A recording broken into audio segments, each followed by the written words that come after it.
नमस्कार साथियों, कैसे हैं आप सभी।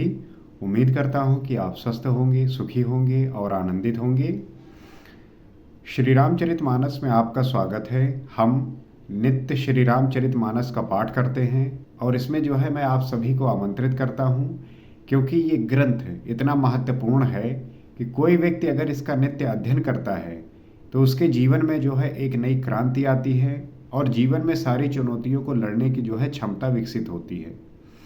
हमारे जीवन में जो सबसे महत्वपूर्ण है वो है आपका धैर्य। अगर आपके भीतर धैर्य है, आप कहीं भी किसी से सुने होंगे, किसी महान व्यक्तित्व के बारे में पढ़ा होगा, सुना होगा, तो आपने देखा होगा कि उनके जो है जीवन में जो धैर्य है वो बहुत ही मैटर किया है। धैर्य जो है आपके जीवन में बहुत ज़्यादा महत्वपूर्ण है और धैर्य को बनाए रखना एक आम व्यक्ति के लिए जो है आसान नहीं होता। अगर धैर्य हर एक व्यक्ति ग्रहण कर ले और अपने कर्तव्य के प्रति पूरे ईमानदार रहे तो उसे जो है उसका फल अवश्य मिलता है। क्योंकि कर्म सिद्धांत को मानने वाले व्यक्ति यही कहते हैं कि आपको जो है अपने कर्म के प्रति कर्तव्य रहना चाहिए, ईमानदार रहना चाहिए, निष्ठावान रहना चाहिए, श्रद्धा रखनी चाहिए और पूरे लगन के साथ जो है मेहनत करते रहना चाहिए। उसका परिणाम आपको अच्छा ही मिलेगा। इसी आशा के साथ आप ये जो है सीख सकते हैं, समझ सकते हैं कि अगर आपका कर्म आज ठीक होगा तो आने वाला जो समय है वो भी आपके लिए अच्छा ही होगा। इस प्रकार से कर्म सिद्धांत जो है इस बात को मानता है। हम भी जो है इस बात को समझने और जानने का प्रयास करते हैं कि जो हम चीज़ें आज वर्तमान में कर रहे हैं इसी के इर्द गिर्द जो है हमारा जीवन जो है चलता है, उसी प्रकार से हम जो है जीवन को देखते हैं। So, I'm inviting you to come and join this session. This is going to be very helpful for you. And if you like this session, you can subscribe and follow.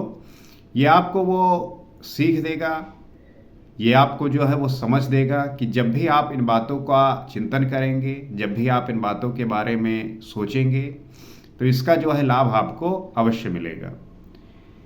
तो पिछले एपिसोड में हमने ये देखा कि किस प्रकार से जो है भोजन कराने के बाद राजा जनक दशरथ जी और सारे जो बारातीगण हैं उनको पान खिलाया, पूजन किया। उसके बाद जो है दशरथ जी और सारे जो अयोध्यावासी थे, जो बारात आए थे, वो जो है जनवासे को गए। आगे की कथा को गोस्वामी तुलसीदास जी किस प्रकार से लिखते हैं, आइए जानते हैं और समझने का प्रयास करते हैं। नित नूतन मंगलपुर माही, निमिष सरिस दिन जामन जाही, बड़े भोर भूपति मन जागे, जाचक गुण गण गावन लागे। जनकपुर में नित्य नए मंगल हो रहे हैं, दिन और रात पल के समान बीत जाते हैं। आपको ये अनुभव हुआ होगा, ये आपने अनुभव किया होगा कि जब आपके दिन बहुत अच्छे होते हैं तो दिन और रात किस प्रकार से जो है कट जाते हैं पता ही नहीं चलता। बिल्कुल क्षण में जो है वो कट जाते हैं, पलक झपकाते ही जो है वो कट जाते हैं। लेकिन जब आपके दुख का समय होता है, जब आप जो है कष्ट में होते हैं, संकट में होते हैं, तब वो जो है समय कटता नहीं है। एक एक पल जो है वो एक एक युग के समान बीतता है।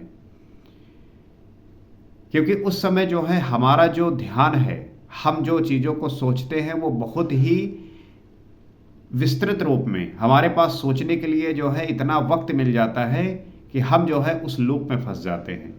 इसलिए जो है हमारे बुरे वक्त में, हमारे संकट में समय जो है बड़ा लगने लगता है। और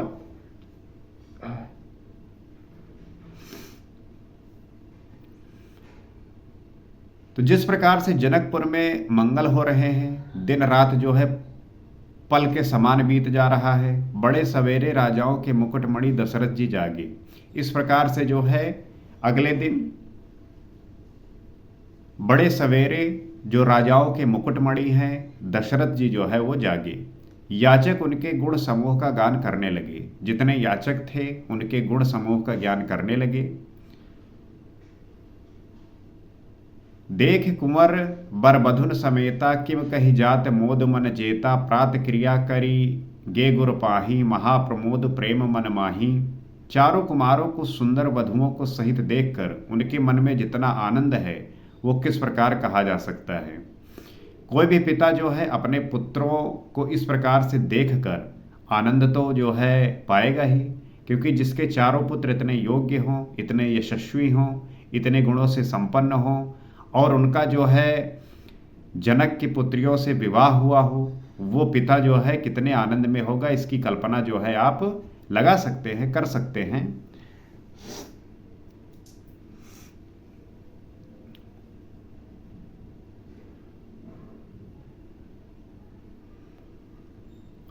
वो प्रात क्रिया करके गुरु वशिष्ठ जी के पास गए। उनके मन में महान आनंद और प्रेम भरा है। इस प्रकार से जो है प्रात क्रिया करके वो गुरु वशिष्ठ जी के पास गए। उनके मन में महान आनंद और प्रेम भरा है। जाहिर सी बात है कि जिसके पिता श्री रामचंद्र जी के पिता लक्ष्मण, भरत और शत्रुघ्न के पिता इस प्रकार का दृश्य देखें, प्रातःकाल उठते ही उनके मन में जो है हर्ष तो होगा ही, और इस मन में महान आनंद और प्रेम के साथ जो है गुरु वशिष्ठ जी के पास गए। कर प्रणाम पूजा कर जोरी, बोले गिरा अमई जन बोरी, तुम्हारी कृपा सुनौ सुन राजा, भयौ आज मैं पूरन काजा। राजा प्रणाम और पूजन करके फिर हाथ जोड़कर मानो अमृत में डुबोई हुई वाणी बोले। क्या बोले? हे मुनिराज सुनिए, आपकी कृपा से आज मैं पूर्ण काम हो गया। तो राजा ने प्रणाम किया, पूजन किया, फिर हाथ जोड़कर जो है अमृत में डुबोई हुई वाणी जो है राजा दशरथ बोले कि हे मुनिराज सुनिए, आपकी कृपा से आज मैं जो है पूर्ण काम हो गया।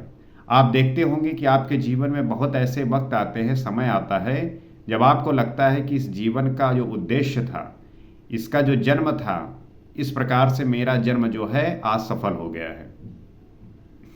अब सब विप्र बुलाए गोसाई, देहु धेनु सब भांति बनाई, सुन गुर कही सुन गुर कर महिपाल बढ़ाई, पुन पठय मुनि वृंद बुलाई। हे स्वामिन, अब सब ब्राह्मणों को बुलाकर उनको सब तरह गहनों कपड़ों की सजी हुई गाय दीजिए।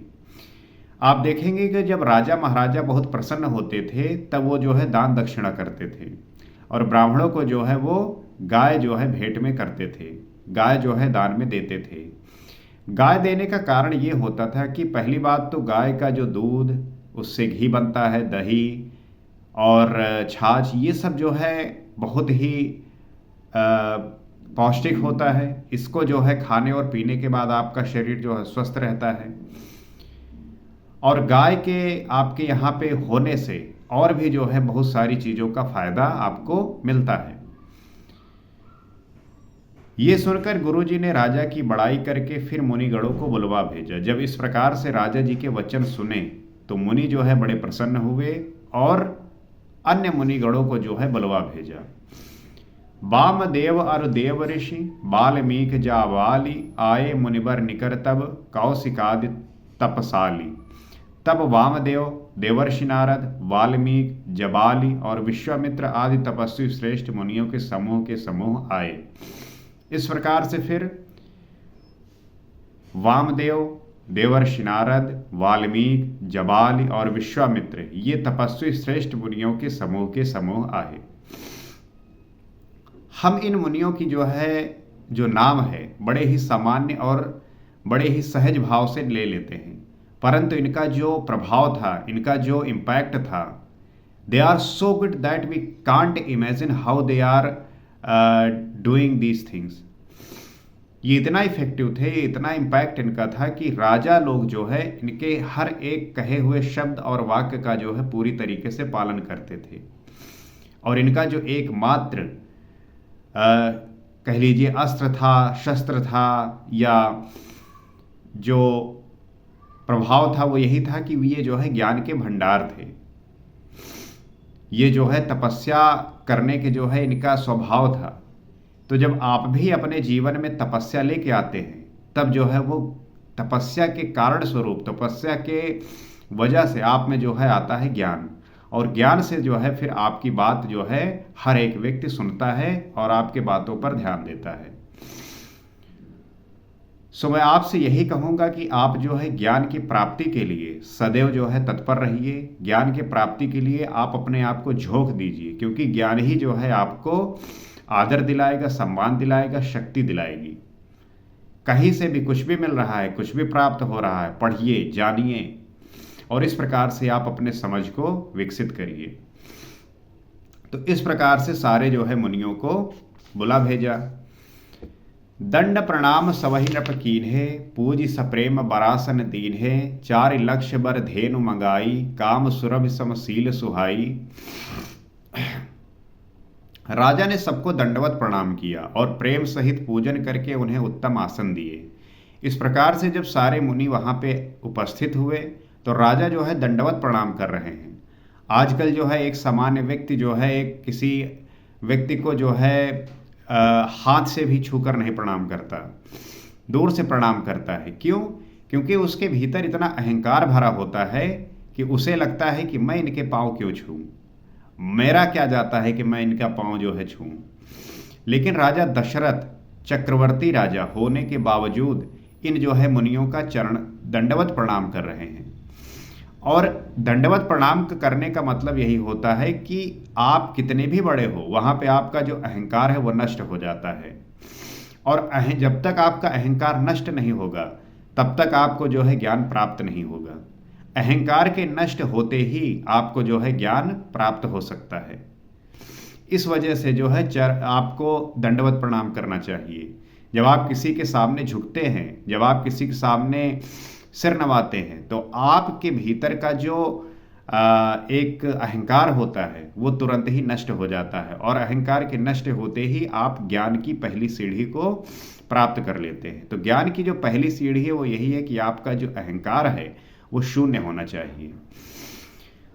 इस प्रकार से दंडवत प्रणाम किया और प्रेम सहित पूजन करके उन्हें जो है उत्तम आसन दिए। 4 लाख उत्तम गाय मंगवाई जो कामधेनु के समान अच्छे स्वभाव वाली और सुहावनी थी। 4 लाख जो है उत्तम गाय मंगवाई। राजा दशरथ जो है 4 लाख उत्तम गाय मंगवाई जो कामधेनु के समान है, अच्छे स्वभाव वाली है और सुहावनी है। अच्छे स्वभाव वाली है, नहीं तो बहुत सारी गाय तो ऐसी होती है कि आप उनका दूध जो है दूह नहीं सकते, लात मारती हैं। और आपने बहुत सारे लोगों को देखा होगा कि जब वो लात मारती हैं तो लोग जो है उनको मारते भी हैं। तो समाज में आपको इस तरीके के बहुत सारे लोग देखने को मिल जाते हैं। स्वभाव आपका अच्छा होना चाहिए, ये बहुत मैटर करता है। और सब विध सकल अलंकृत कीन्ही, मुदित महिप महिदेवन दीन्ही, करत विनय बहुविध नर नाहु, लहो आज जग जीवन लाहू। उन सबको सब प्रकार से गहनों कपड़ों से सजाकर राजा ने प्रसन्न होकर भूदेव ब्राह्मणों को दिया। इस प्रकार से उन्हें जो है कपड़ों और गहनों से जो है सजाया। उसके बाद जो है राजा ने प्रसन्न होकर जो उस पृथ्वी लोक पर ब्राह्मण थे उनको जो है दान दिया। राजा बहुत तरह से विनती कर रहे हैं कि जगत में मैंने आज ही जीने का लाभ पाया है। और जब व्यक्ति दान करता है ना तो उसे जो है एक ये भाव जागृत होता है भीतर से कि उसने जो है इस संसार के लिए, इस जगत के लिए कुछ किया है, कुछ तो किया है जिससे जो है इस जगत को मेरे वजह से लाभ हुआ है। और वो अपने आप को जो है कृतज्ञ मानता है, अपने आप को जो है कुछ उपयोगी समझता है। इसलिए आप भी जो है खुलकर ध्यान करिए। दान ऐसा होना चाहिए कि ज़रूरत के हिसाब से ज़रूरतमंद को हो। ऐसा नहीं कि किसी ऐसे व्यक्ति को आप दान दे रहे हैं जो पहले से ही बहुत ज़्यादा संपन्न है और उस दान का जो है गलत उपयोग करे। ऐसे हाथ में जो है दान का जाना कोई अच्छी बात नहीं होती। तो आपको जो है ये पता होना चाहिए कि आप दान किसको दे रहे हैं। जो ज़रूरतमंद हो उसे जो है दान देना चाहिए। इससे जो है आपका मन है वो हल्का होता है। आपके हृदय में भरी हुई जितनी भी गंभीरता होती है उससे जो है आप बहुत अच्छा महसूस करते हैं। पाई आशीष महेशु आनंदा, लिए बोली पुन जाचक वृंदा, कनक बसन मनि है गए सयंदन, दिए बूझ रुचि रघुकुल नंदन। ब्राह्मणों से आशीर्वाद पाकर राजा आनंदित हुए। फिर याचकों के समूह को बुलवा लिया और सबको उनकी रुचि पूछकर सोना, वस्त्र, मणि, घोड़ा, हाथी और रथ जिसने जो चाहा सो सूर्य कुल को आनंदित करने वाले दशरथ जी ने दिए। तो हर तरीके से जो है वो तरह तरह के दान कर रहे हैं। याचकों को बुलाया, उन्हें जिस प्रकार से उनकी रुचि पूछी, जो जिसको पसंद था उस प्रकार से सोना, वस्त्र, मणि, घोड़ा, हाथी और रथ जो है वो सब दान दिए। बहुत सारे लोग इस समाज में ऐसे हैं कि वो 1 रुपया खर्चा नहीं करना चाहते। उन्हें लगता है कि वो सारा जो है धन है वो मरने के बाद भी लेके जाएंगे और अपना सारा धन जो है अपने कुल में जो है अपने बच्चों में ही सारा बांट देंगे। लेकिन आपको अगर आपने मेहनत से इकट्ठा किया है, किसी भी तरीके से इकट्ठा किया है, तो आपका एक कर्तव्य बनता है समाज के प्रति कि जो व्यक्ति ज़रूरतमंद हैं, जिन्हें आप हेल्प कर सकते हैं, मदद कर सकते हैं, उस भाव से जो है उन्हें मदद करना चाहिए। इसमें किसी भी प्रकार का संकोच नहीं करना चाहिए। ये एक जो है जरूरी तत्व है, एक ये जरूरी जो है भाग है आपके जीवन का। चले पढ़त गावत गुण गाथा, जय जय जय दिनकर कुलनाथा, एह विध राम बियाह उछाहू, सकई न बरन सहस मुख जाहू। वे सब गुण अनुभववाद गाते और सूर्य कुल के स्वामी की जय हो जय हो जय हो कहते हुए चले। इस प्रकार श्री रामचंद्र जी के विवाह का उत्सव हुआ। जिन्हें सहस्त्र मुख हैं वे शेष भी उसका वर्णन नहीं कर सकते। तो इस प्रकार से जो है सूर्यकुल स्वामी की जो है जय हो जय हो जय हो कहते हुए चले और श्री रामचंद्र जी के विवाह का जो है उत्सव हुआ। जिन्हें सहस्त्र मुख हैं वो शेष भी जो है उसका वर्णन नहीं कर सकते। तो ये जो है इतना प्रभावी है, इतना जो है सुख देने वाला है कि जिसे सहस्त्र मुख वाले शेष भी उसका वर्णन नहीं कर सकते। बार बार कौशिक चरण शीस सुनाई कहराओ, यह सब सुख मुनिराज तव कृपा कटाक्ष पसाओ। बार बार विश्वामित्र जी के चरणों में सिर नवाकर राजा कहते हैं, हे मुनिराज, ये सब सुख आपके ही कृपा कटाक्ष का प्रसाद है। उसके बाद जो है बार बार विश्वामित्र जी के चरणों में सिर नवाकर राजा दशरथ कहते हैं कि हे मुनिराज, ये सब सुख आपके ही कृपा कटाक्ष का प्रसाद है। क्योंकि उन्हें ये बात महसूस होता है, लगता है कि श्री रामचंद्र जी और लक्ष्मण जी को लाने वाले विश्वामित्र जी ही थे और वही जो है जनकपुर लेके आए। तो ये जो भाग्य है ये विश्वामित्र जी के वजह से ही प्राप्त हुआ है। तो उन्हें जो है बार बार धन्यवाद कह रहे हैं, बार बार जो है सिर नवाकर उन्हें जो है कृपा कटाक्ष का प्रसाद जो है आप ही के द्वारा हुआ है ये बात कह रहे हैं। तो मुझे पूरी आशा है कि आप जो है इस बात को समझ पा रहे होंगे और इस कथा का आनंद ले रहे होंगे। इसी प्रकार से आप नित्य इस कथा को सुन सकते हैं, समझ सकते हैं, जान सकते हैं और इस चैनल से जुड़ सकते हैं। क्योंकि जब भी हम इस चैनल पे इस कथा को कहें, इसके बारे में पढ़ें, इसका अध्ययन करें, तो आपका जो है सम्मिलित होना इस बात से आवश्यक हो जाता है कि आप किसी भी तरीके से किसी भी विषय से अपरिचित हैं तो उससे जो है आप जान पाएंगे, समझ पाएंगे। और यही जो है आशा है, यही उम्मीद है कि आप इसको सीख कर अपने जीवन को एक नई दिशा और उत्कृष्टता की ओर लेके जाएंगे। तो आज इतना ही। अगले एपिसोड में आपसे फिर मुलाकात होगी। सीताराम।